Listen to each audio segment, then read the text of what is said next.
All right, and it is great to have all of you here today. Some interesting conversations have already started, and I'm sure it will continue once we start reading and opening it up for more conversation after the sections. So I'll go ahead and share my screen. And we will get to A Course in Miracles. We are on chapter 21, the last unanswered question. I'll read this section, and when I'm finished reading, I'll open it up for discussion. Do you not see that all your misery comes from the strange belief that you are powerless? Being helpless is the cost of sin. Helplessness is sin's condition, the one requirement that it demands to be believed. Only the helpless could believe in it. Enormity has no appeal, save to the little, and only those who first believe that they are little could see attraction there. Treachery to the Son of God is the defense of those who do not identify with him, and you are for him or against him. Either you love him or attack him, protect his unity, or see him shattered and slain by your attack. No one believes the Son of God is powerless, and those who see themselves as helpless must believe that they are not the Son of God. What can they be except his enemy? And what can they do but envy him, his power, and by their envy, make themselves afraid of it? These are the dark ones, silent and afraid, alone and not communicating, fearful the power of the Son of God will strike them dead, and raising up their helplessness against him. They join the army of the powerless to wage their war of vengeance, bitterness and spite on him, to make him one with them, because they do not know that they are one with him. They know not whom they hate. They are indeed a sorry army. Each one is likely to attack his brother or turn upon himself, as to remember that they thought they had a common cause. Frantic and loud and strong, the dark ones seem to be, yet they know not their enemy, except they hate him. In hatred they have come together, but have not joined each other. For had they done so, hatred would be impossible. The army of the powerless must be disbanded in the presence of strength. Those who are strong are never treacherous, because they have no need to dream of power and to act out their dream. How would an army act in dreams? Any way at all. It could be seen attacking anyone with anything. Dreams have no reason in them. A flower turns into a poisoned spear. A child becomes a giant, and a mouse roars like a lion. And love is turned to hate as easily. This is no army, but a madhouse. What seems to be a planned attack is bedlam. The army of the powerless is weak indeed. It has no weapons, and it has no enemy. Yes, it can overrun the world and seek an enemy, but it can never find what is not there. Yes, it can dream it found an enemy, but this will shift even as it attacks, so that it runs at once to find another and never comes to rest in victory. And as it runs, it turns against itself, thinking it caught a glimpse of the great enemy, who always eludes its murderous attack by turning into something else. How treacherous does this enemy appear, who changes, so it is impossible even to recognize him. Yet hate must have a target. There can be no faith in sin without an enemy. Who that believes in sin would dare believe he has no enemy?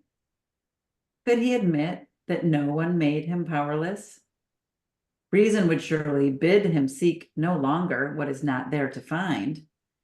Yet first he must be willing to perceive a world where it is not. It is not necessary that he understand how he can see it, nor should he try.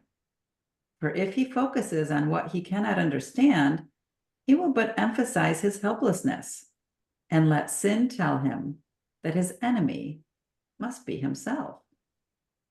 But let him only ask himself these questions, which he must decide to have it done for him.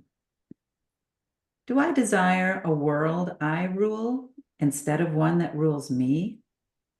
Do I desire a world where I am powerful instead of helpless? Do I desire a world in which I have no enemies and cannot sin? And do I want to see what I denied because it is the truth? You may have already answered the first three questions, but not yet the last, for this one still seems fearful and unlike the others. Yet reason would assure you they are all the same. We said this year would emphasize the sameness of things that are the same.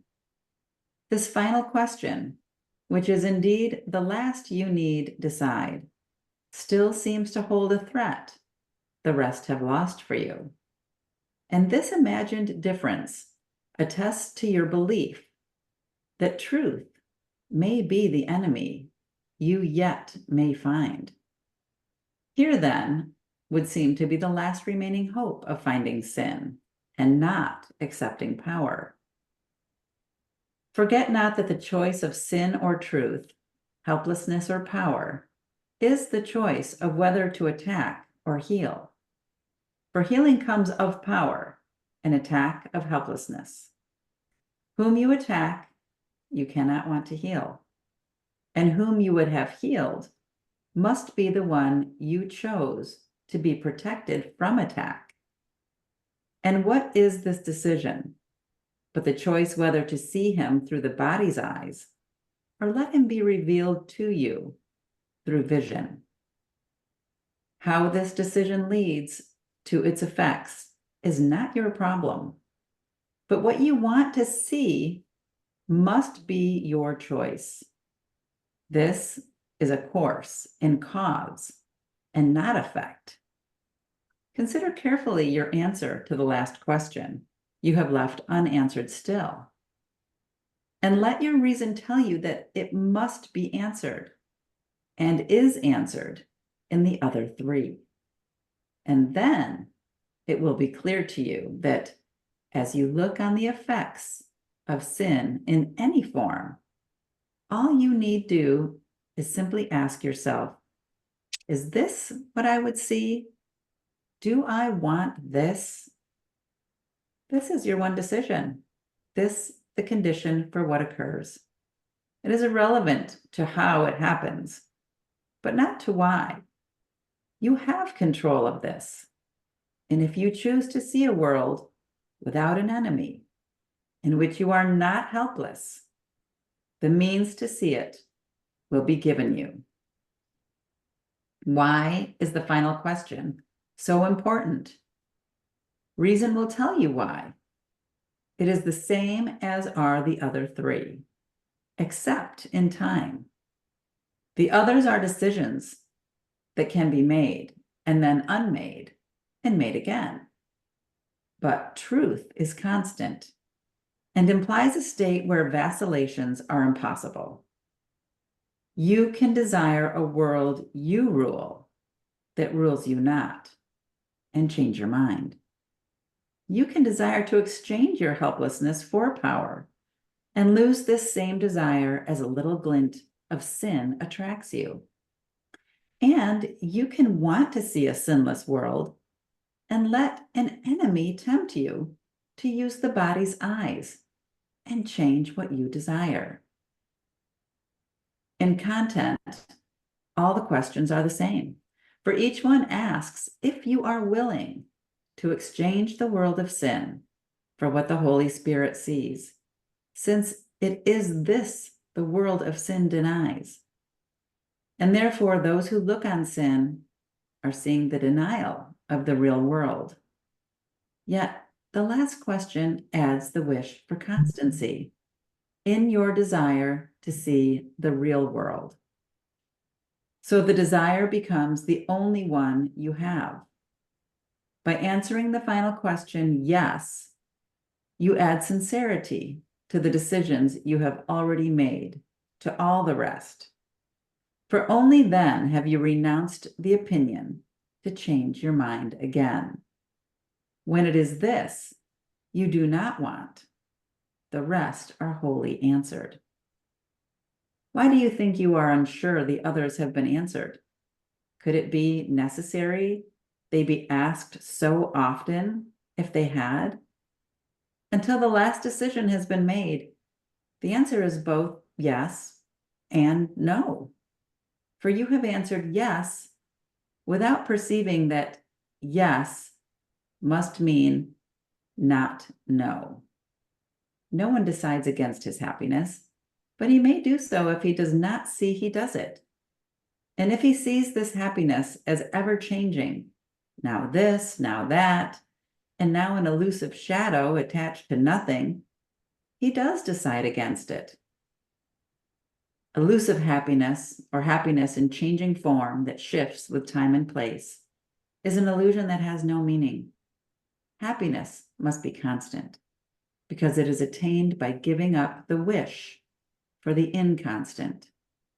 Joy cannot be perceived except through constant vision, and constant vision can be given only those who wish for constancy. The power of the Son of God's desire remains the proof that he is wrong who sees himself as helpless. Desire what you want, and you will look on it and think it real. No thought but has the power to release or kill, and none can leave the thinker's mind or leave him unaffected.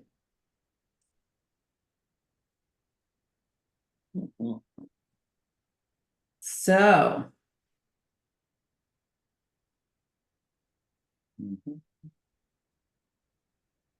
that kind of sums up what we were just talking about. Yeah. Yep. Made me think of my neighbor. I get along with him just fine. And he's on the opposite pole of where I'm at. And we get along just fine. Yeah. Welcome, Tim. Want to say hi. Glad to have you here. We just read chapter 21, section 7, the last unanswered question. And before that, we were talking about politics. So it kind of fit perfectly with what we just read. Yep. Right. It's all how you see it, right? It's all how you see people. It's how you see the world, right? Yeah. Yeah. I mean, even to see the chaos in the illusion is making it real. Yep. You have the choice how you want to view things. Right. I love that last question, right? And just to say again, do I want to see what I denied because it is the truth, right? So the first question, do I desire a world I rule instead of one that rules me? Well, we can all say, sure, right? Do I desire a world where I am powerful instead of helpless? Well, of course, right? We would want that. Do I desire a world in which I have no enemies and cannot sin? Sounds great, right? And do I want to see what I denied because it is the truth? Right? And there it is. How strong are we attached to the consistency? Is this what I would see? Do I want this? Right?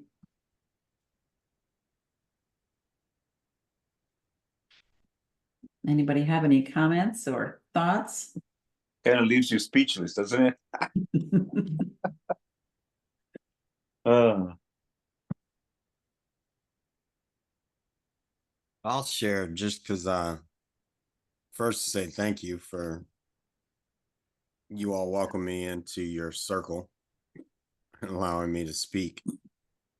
And when my grandma put me through this years upon years upon years ago, I couldn't understand how everything I would experience would be the day before the lesson. That's kind of how my life works.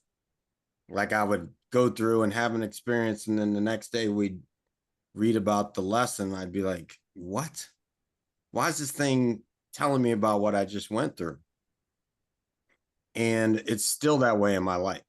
Like I live my life almost in reverse because I'm an experienced person. And so the other day I was talking to my mentor and he said, hey, you need to write that one down, because I said something and I was talking about why my dad was his mentor. So why I always call my dad to sound some things out. And I said, well, I really only called my dad because I needed to talk so that I could hear the thinker behind my thoughts. And he said, oh, you need to write that down. And so when you read that at the end, and none can leave the thinker's mind or leave him unaffected. That is, I mean, as I sit here for the last 40 days, because my grandmom said I needed to sit for 40 days and figure out what will inspire me, like this dream that I've had for years that's been haunting me, which is I left coaching college football.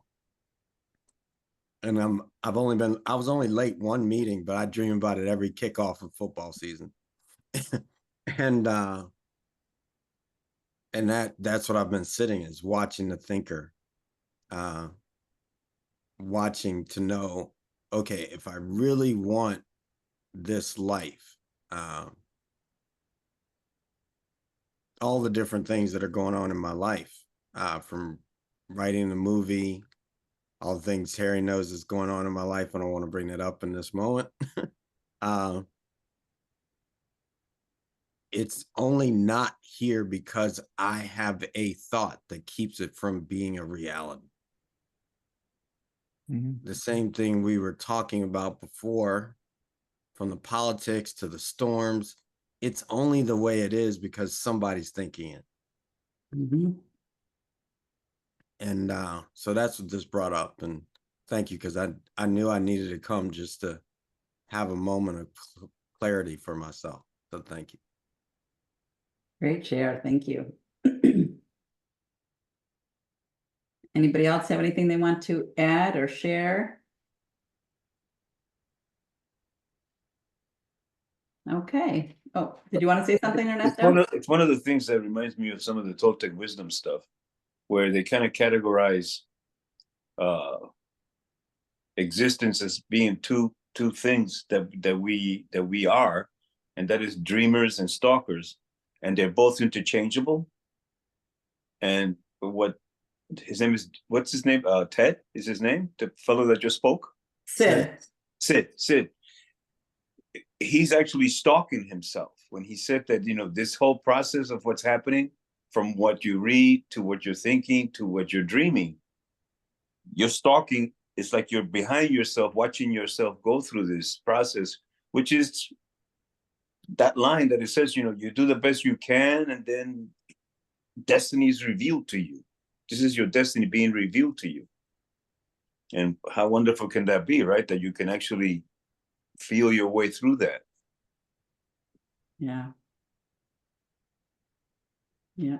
I was reading this too, and the word envy kind of popped out when I was reading this, and it said how we are envious of God's power. And I recently came across something that I heard that said, what you envy is really what you desire. Like if you're envying someone, right? Mm-hmm. Take a look at it because you're desiring it for yourself. So if we're envious of God's power, we're desiring that at one mint, right?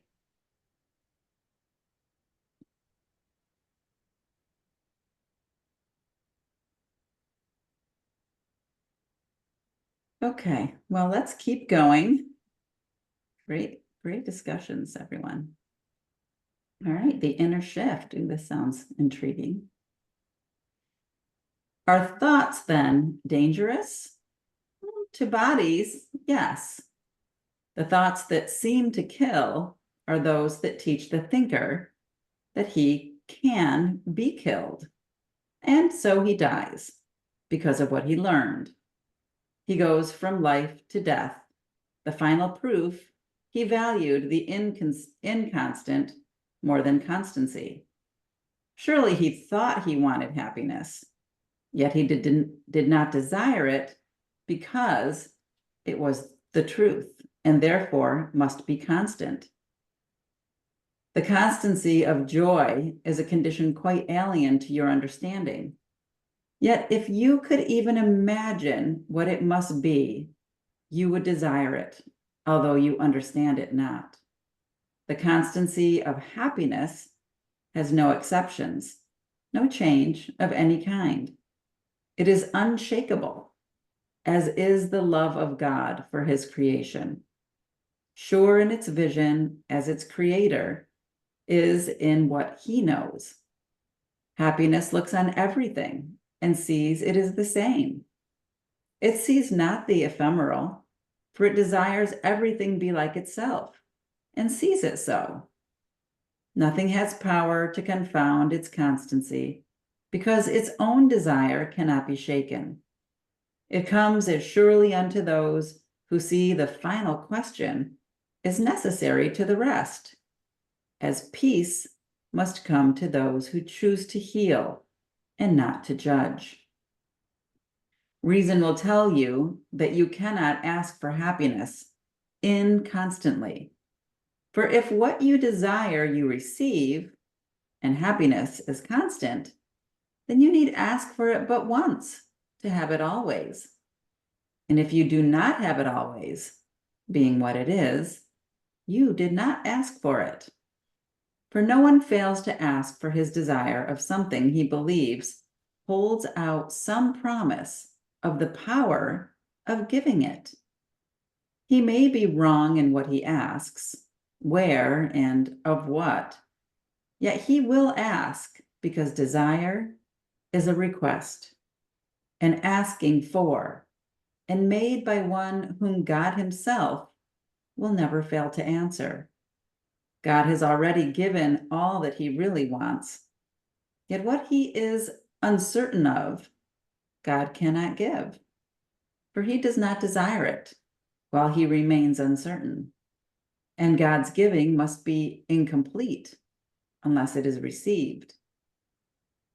You who complete God's will and are his happiness, whose will is powerful as his, a power that is not lost in your illusions, think carefully why you have not yet decided how you would answer the final question. Your answer to the others has made it possible to help you be already partly sane. And yet it is the final one that really asks if you are willing to be wholly sane. What is the holy instant but God's appeal to you to recognize what he has given you?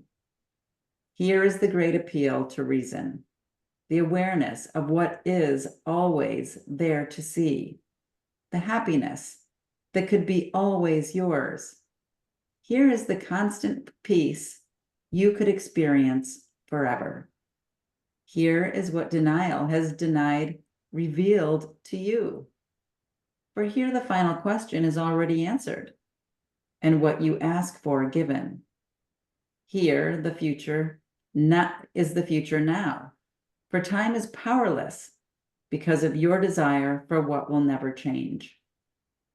For you have asked that nothing stand between the holiness of your relationship and your awareness of its holiness.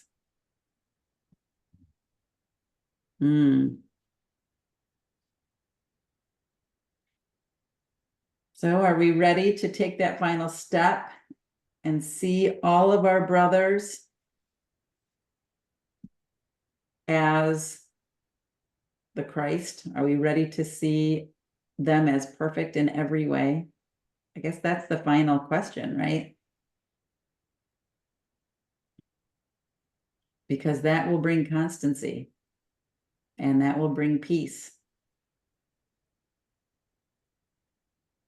I could say for me, I kind of seen I haven't made that decision once and then I never have to make it again. There's only the now moment, but I Mhm. keep making it in the now moment. When I notice my ego come in and I'm being guided by fear instead of love, that's the moment that I make that decision once again Mhm. for forgiveness, to be connected to Jesus, Holy Spirit, and without any judgment of what my ego just came up with then. And so like to make that decision once and for all, and then that's all, and to live in that. I haven't experienced that yet, but to keep doing it over and over and remember to do it over and over all day long and have the experience of how that feels, that's more like what's happening with me. That's great. That's a great answer. Thank you, Pam, for sharing that. Good. Yeah. Yeah, the capacity to see everyone as wholly sinless is what the course, I think, says. Mhm. I'm better at it sometimes than I am at others. I try every day, but it's simple, but it's not easy. I think the key to me is to, and it doesn't always work, of course, but at least it helps clear the way is to really meditate long enough. I used to meditate, for 10 or 15 minutes and then 20 and 30. And today it was, pushing maybe an hour and then just very, very slowly coming out of it. And that just trying to be in a place where, yeah, there's always stuff to do. I'm in my mother-in-law's house now. She'll be coming home in a few days from the nursing home. And I've got, all kind of stuff to do out here. And I go, and I'm looking at it, I go, yeah, okay, yeah. What's the worst that'll happen? She'll remark about the furniture on the porch looks a little dusty, whatever. You probably won't even notice it. So what am I gonna put myself, the whole point of this drawn out conversation is, are we gonna choose for our unity with our creator, with each other, or are we gonna go into this lonely separate place where we spent the overwhelming portion of our lives? And you have to ask yourself, well, what is the cost of that? Well, you live a lonely, isolated, judging life that has no real life. You might as well spend your life watching soap operas or something. And so the decision is really pretty simple. It's really the only decision. There's just that one. You got to get down to that point where your life is completely miserable. In 1971 or two, I was on the verge, as many of you have heard this story, and I'll just make it extremely brief. But what opened the gates for me was my best friend was in my dorm room, and I said to him, I said, Tom, if it has to keep like this, I just as soon end it right now. And I meant that with such conviction that literally a light filled my head. My hands went over my eyes, and I think I said, oh my God. And then it just started coming through me. And I remember hearing Tom's voice in the background as it was resonating with him too.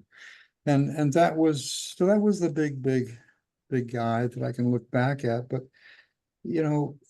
that's a really profound thing, the first time. And now You know, it should be just the natural result of the clearing and the unattachment and the willingness to let go of all judgment of all kinds, from preference over a food to a political leader or world peace. I mean, what if the world blows up? Well, the best place to be is a fully realized being at that point. So, so I leave you no choice. Yeah, great share. Thanks, Tim. And yeah, right, because you have to get to that place where you have no attachment to the world, and you have to be able to give it up so that you can find that place of at one-ment, right? Because this is all the stuff that distracts us. Yeah. Yeah, and how to be in the world, but not of the world. That is the Yeah. that It's is really the so sweet simple. spot, right? And I think the meditation is, is a big part of it. Just mindfulness, practice, vigilance, right? Even A Course in Miracles says you must be vigilant of mind wandering. Yeah. It's up to you. With 60,000 thoughts a day, there's a lot of opportunity for mind wandering, right? And just something to bring it back to that place of at one-ment and peace. And working with the lessons, you can get little tools. I've got one. I know Pam, you have one too, that just brings the lesson up, a little reminder as often as you want it. I think mine's every half hour. And, and a lot of times I'll hear the little ring and I'll go, oh, I'm just too busy. Danger, Will Robinson, danger. I would love to get that app if you can share that, Tim. That sounds amazing. Yeah, I'll see if I can find that. Let me Yeah. make a note of it here. It's ACIM Remind. It's a free Is app. that- No, it's not free. I think it costs $6. Okay. Yeah. Yeah. I think Thich Nhat Hanh has one on his website as well that there's random chimes. Hmm. Okay. It doesn't happen once every hour. It happens randomly all through the day. Oh. It'll just chime it just to bring you back. Come back. And when I had it on, I don't have it anymore. It was a couple of phones ago, but it would go off at the most opportune times. It would go off right when you're in the middle of 1,000 things and you've got your mind's going crazy, and then all of a sudden, bing, and you go, oh yeah, that's this is it's now. It's now. It's not 5 minutes from now or 20 minutes from now. It's now. Right. Right. Yeah. Love that. Yeah. Good, Thanks. Carl. Yeah. Yeah. All right. Well, Hmm. any other thoughts about this chapter? Because we're ready to start a new chapter, chapter 22. Woohoo. Yeah. I just wanted to again speak so I can hear myself. And what's coming up for me is I've been having this conversation with my son as we've talked about, do you really want God? And I said, all right, we'll walk over to your bookshelf. Tell me how many books you have on God. Pull up your phone and all of your songs. What are they talking about? Hmm. As I hear Tim talk about the reminder app, fortunately for me, I have set up reminders all throughout my life so that even as I look at my wife, I'm like reminded that she is a representation of the beauty of God's world. Hmm. Yeah. And I'm blessed that I created that space so that even when I woke up this morning and I heard the first thought on my brain was Michael Jackson singing Make the World a Better Place. Hmm. Because I've chosen to align it that way. One thing that, I don't know, for whatever reason, it haunts me at times.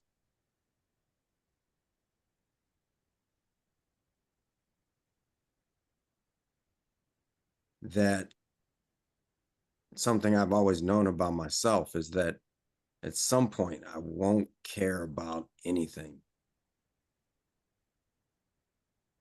And in some ways that's startling to my core.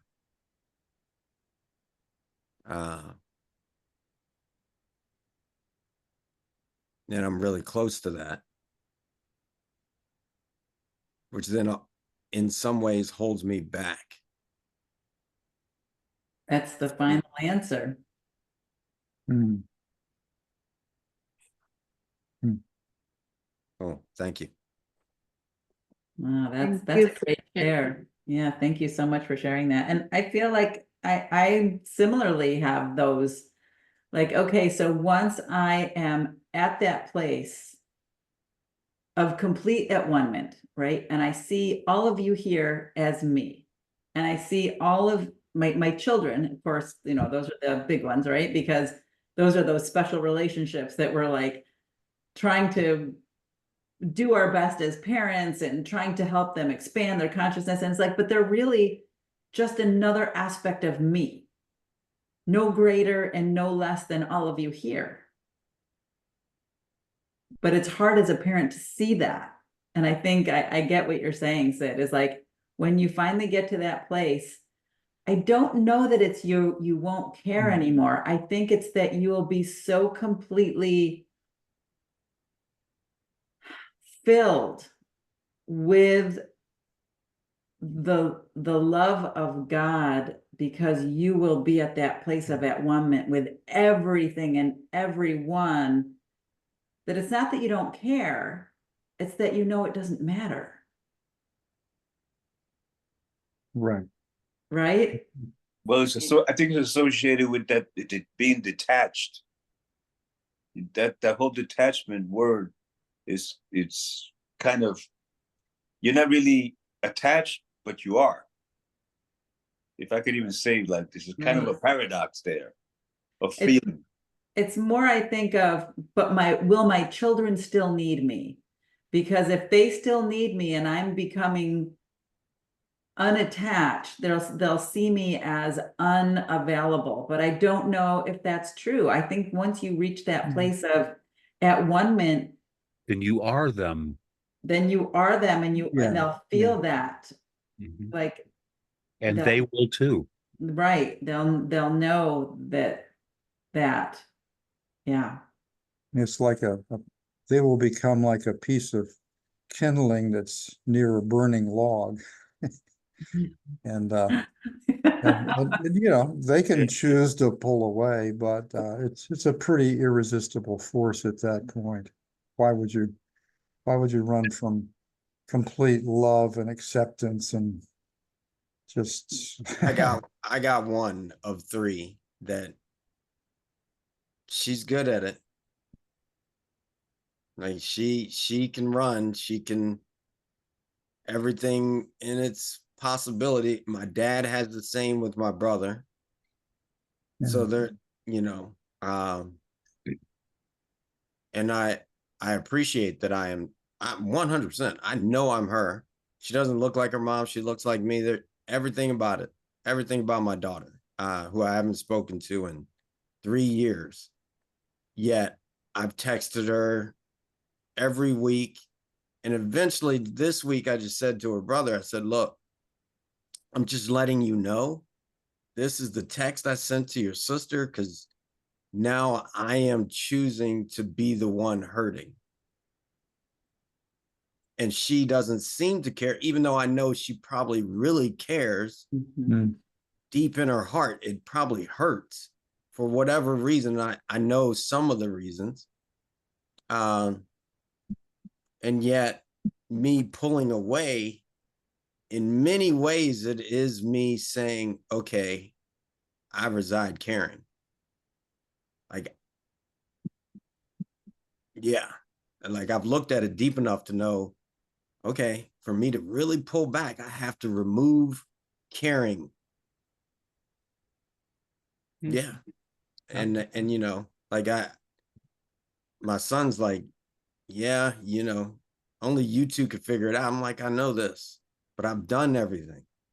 So now I have to not care and let go and give her back to God. That's literally, as you speak, I'm living it, and I'm talking my dad through it, because that's kind of, I'm Sydney the third. So I have Sydney the second on one side. I have Sydney the fourth on another. I get to see and be that reality of, okay, how I am to my son is how my dad is to me. How I am to my dad is how my son is to me. And I get to shift. If I want them to be different, I become it, so that the relationship of the three, the Father, Son, and the Holy Spirit, happens. So I live that. Yeah, I'm just at this, I'm grateful that I had a place to come. Thank you, Terry, for that. You know, Yeah. I've got the same situation with my daughter. She doesn't respond to me at all. We haven't talked. We haven't really talked in probably 5 years. But the only way that I get through it without being angry, I get angry and I'll send her bad, say, if you don't want to talk to me, fine. I don't want to talk to you. I'm going to erase you. Don't do that. I'm just processing. You know, it's just, it's forgiveness, is a constant forgiveness, because they are me. I mean, she shows me who I am so much, because I don't want to have anything to do with anybody anyway. Anybody. This is a push for me. This is a push for me to do this. Because I enjoy my solitude. But she is my connection with my brothers. I look at our relationship the same way as I look at my father and I's relationship, like you were doing. And it's a constant forgiveness of what that, because that's me. It's showing me who I am and what I need to be better. My Buddha, they're my Buddhas. And I really understand what you're saying and how it feels, but it's a constant forgiveness, because basically it's in yourself. Yeah. It's that whole dynamic with people not responding to you, and it's all in you. It's not them, it's me, it's you. It's how you react to that. It's crazy, but it is what it is. Yeah. Yeah. You know that I go through it too. I've shared a lot with my relationship, right? And I've gone the path of do it even if you think it's a request that doesn't make sense, do it anyway, right? Of Course in Miracles says that. So I've tried that. I've gone down that path, like, okay, I'm just gonna do this. Like my ego says don't do this, but I think I should do this because it's meaningless, and for some reason it makes a difference to the person I'm doing it for. So I'll just do that. And I've been in that spot, many times, and that seems to work. But it also, what it reveals to me is all of those like thoughts about who am I as a parent? Like, am I a failure because of this? Did I do something wrong because of this? Have I not been strict enough? Have I not been supportive enough? Have I not been all the things, right? So it's also that part of your deepest self that your guru, right? Our daughters primarily are showing us where we need to love ourselves more. Like, no, you're a great parent. You just need to love yourself more for being a great parent, and basically let those Accept that. feelings of inadequacy go, right? And be love anyway. And be love anyway. And those feelings of I didn't do it right or enough, or whatever those feelings are bringing up, just know that that's someplace inside of you that you haven't loved yourself enough for. The Course says, Yeah. teach only love, for it is what you are. Right. That is what you are. That's right. Yeah. Well, let's jump into the next chapter. We've got Salvation and the Holy Relationship introduction. I think it's going to be interesting, and I'm sure exactly what we've been talking about. Okay, chapter 22, Salvation and the Holy Relationship, introduction. Take pity on yourself, saved, That's whom God hath joined, have come together, and need no longer part. So two can look on sin together. for they could never see it in the same place and time. Sin is a individual perception. You're Seen cutting in and in- out, Terry. Oh, just said it's my back. It's coming, it's in and out. You're missing like 3 or 4 words per sentence. Right, Okay, breaking up, yeah. that's strange. Does it seem better? No, No. Very. your connection's been so good for so long now. I know, I just got a new Wi-Fi mesh, which is very strange. Okay, It's let probably me what. stop the share. Does somebody else want to take over reading part? Don't all raise your hand at the same time. Yeah. I would, but I have a chronic cough, so I don't think you want me Okay, coughing after every I mean, I sentence. could do it. you want to do it, Tim? Okay, Yeah. chapter 22, see, introduction. Should I just start from So the you can beginning? see it. Okay. So, take pity on yourself, so long enslaved. Rejoice whom God has joined, have come together and need no longer look on sin apart. No two can look on sin together, for they could never see it in the same place and time. Sin is a strictly individual perception, seen in the other, yet believed by each to be within himself. And each one seems to make a different error, and on the other, and one the other cannot understand. Brother, it is the same, made by the same, and forgiven for its maker is the same way. The holiness of your relationship forgives you and your brother, undoing the effects of what you both believed and saw. And with their going is the need for sin gone with them. Who has need for sin? Only the lonely and alone who see their brothers different from themselves. It is this difference, seen but not real, that makes the need for sin, not real but seen, seem justified. And all this would be real if sin were so. For an unholy relationship is based on differences, where each one thinks the other has what he has not. They come together, each to complete himself and rob the other. They stay until they think that there is nothing left to steal and then move on.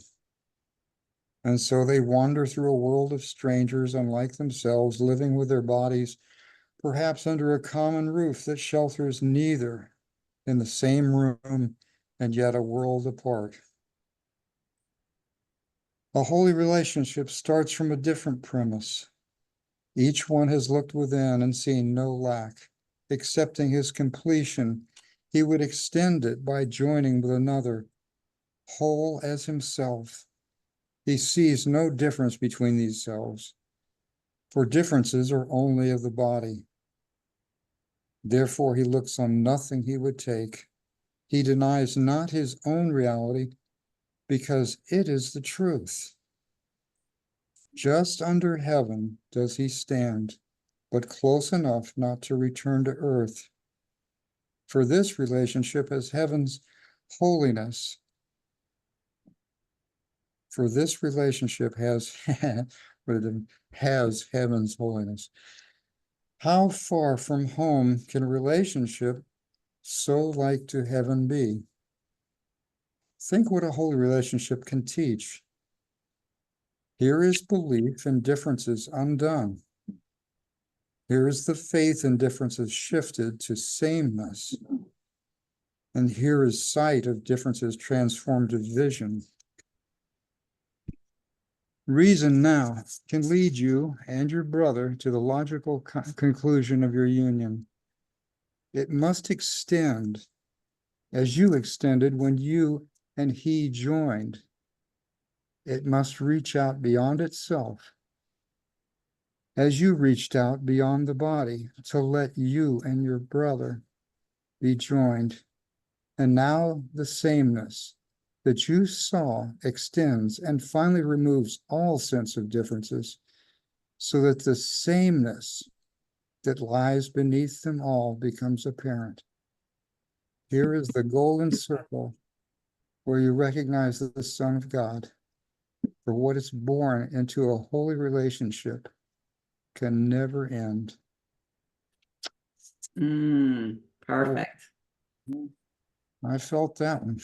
Yes.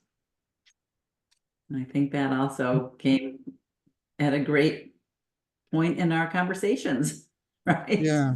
Yeah. Thanks for the opportunity. That brought it alive. I think it brings up a really good point that we can stand by and, we all do our best. But I think when we really commit, as I did 50 something years ago, I said, look, if I have to keep on going like this, I just as soon get it over with right now. I really meant that. And that's why that I'll use the word shatterment. It just popped in. Everything shattered. And out of that was born the only thing that was ever true in my life. And it's been true ever since when I can remember. So it's that commitment to constantly shake this stuff off. It's like, I don't know, a continuous shower. Let me shake this stuff off. Let me keep washing it off, cleansing it off, until finally you're so strong in it that it has no power over you. You start to have, and I'm not saying that for this guy here, because I still get caught, but it finally ignites to the point where you are the Christ, and you're that way probably all the time. I can think of some living people in this world now that I believe are like that. And that's the goal of our lives. That's why we're studying this thing together. And then from there, we can bring about real change. Paragraph 4 says, think what a holy relationship can teach. Here is belief in differences undone. Yeah. Here is the faith in differences shifted to sameness. So we're talking about having that relationship with, especially with the people that we are closest to, the people who we have shared so much love with. Yeah.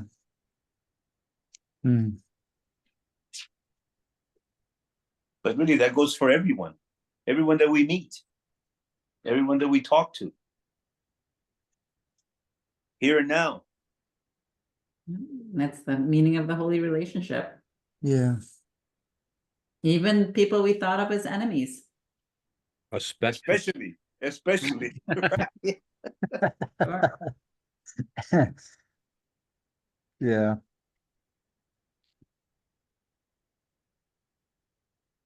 So it's constant vigilance, right? And doing the work and practice. I think it just goes back to your practice, creating an environment that optimizes your ability to be in that place, right? And like Sid said earlier, like, what are you listening to? What books are on your bookshelves? And what are you thinking the first thing in the morning when you wake up? And that's how the practice becomes stronger. Have you read the Mystic Jesus yet? I'm still reading it. I'm actually reading a book about Mary Magdalene right now, which is really intriguing too. So I've got like a couple. I was just wondering if you got into the morning in the Mystic Jesus. There's a No, I whole don't think so. I'm still in the beginning. section of the morning and what to do and how to do it, and it's quite inspiring. All right, I'm excited to read that. When you said morning, meaning morning, or morning as in morning? When you first, no, morning as when you first wake up. Okay. Ah, How to start your day, how to end your day, yeah. what there is in it's very powerful. It's for me, it's started a practice that has been instrumental for the last few months. It's No, that's great. really helped a lot.